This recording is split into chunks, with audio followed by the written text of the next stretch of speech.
ঘটনা ঘটলো কলকাতার ফুটবলের এক কলঙ্কময় দিন, যুব ভারতী স্টেডিয়ামের জন্য একটি কালো দিন।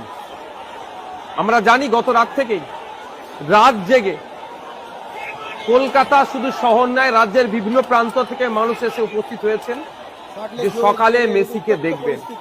বিনামূল্যে নয়, তাদের অর্জিত অর্থ দিয়ে কেউ 4,000, 5,000, 12,000 টাকা দিয়ে টিকিট কেটে সে মেসিকে দেখবেন।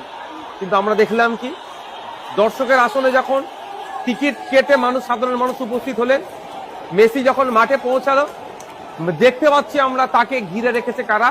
এই শাসক দলের নেতারা এবং তাদের আমচা চামচাগুলো।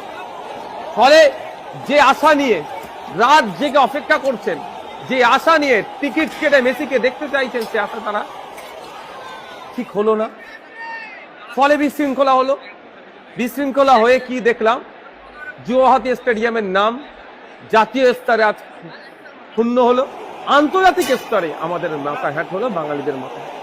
এর সম্পূর্ণ দায় রাজ্য প্রশাসনের, রাজ্য সরকারের, তারাই মন্ত্রীগুলোর, সাথে সাথে যারা অর্গানাইজিং কমিটিতে আছে।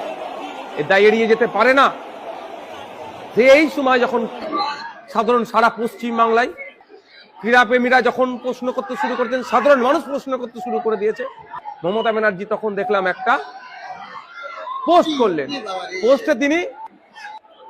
পোস্টে তিনি উল্লেখ করছেন যে ওই মেসির কাছে, তার স্পোর্টস লাভার্স এন্ড তার ফ্যান্সদের কাছে তিনি এই ঘটনা ঘটার জন্য তিনি দুঃখ প্রকাশ করছেন। কেন একজন মুখ্যমন্ত্রী দুঃখ প্রকাশ করবেন? সাথে সাথে দুঃখ প্রকাশ করে তিনি একটা ইনকোয়ারি কমিটিও দুঃখ প্রকাশ করে তিনি একটা inquiry committee under the chairmanship of justice retired যিনি আছেন Asit Kumar Roy sir, chief secretary এবং additional chief secretary home and hill affairs ডিপার্টমেন্টের, এর দিয়ে একটা কমিটি বানিয়ে দিচ্ছে। ইনকোয়ারি কমিটি বানিয়ে লাভ কি হবে? মমতা ব্যানার্জি এই ধরনের কমিটি ইতিপূর্বে মানে শয়ে বানিয়েছে। লাভটা কি হচ্ছে সোসাইটির? ইনকোয়ারি কমিটির ফিডব্যাক কি আছে? মমতা ব্যানার্জি এর মধ্যে কোনো ডিউরেশন পিরিয়ড উল্লেখ করে দেয়নি যে 15 দিনের মধ্যে ইনকোয়ারি কমিটি ইনকোয়ারি করবেন, করে এই যেগুলো যা আসবে ব্যবস্থা গ্রহণ করা হবে।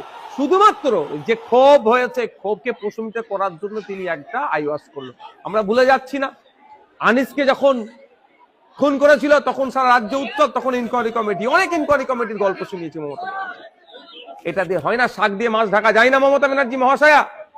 আপনার দলের এমএলএ গুলো, আপনার দলের মন্ত্রীদের জন্য বিশৃঙ্খলা হয়েছে, আপনার দলের নেতাদের জন্য বিশৃঙ্খলা হয়েছে। যখন এটা চরম আকার ধারণ করছে, মানুষ সারা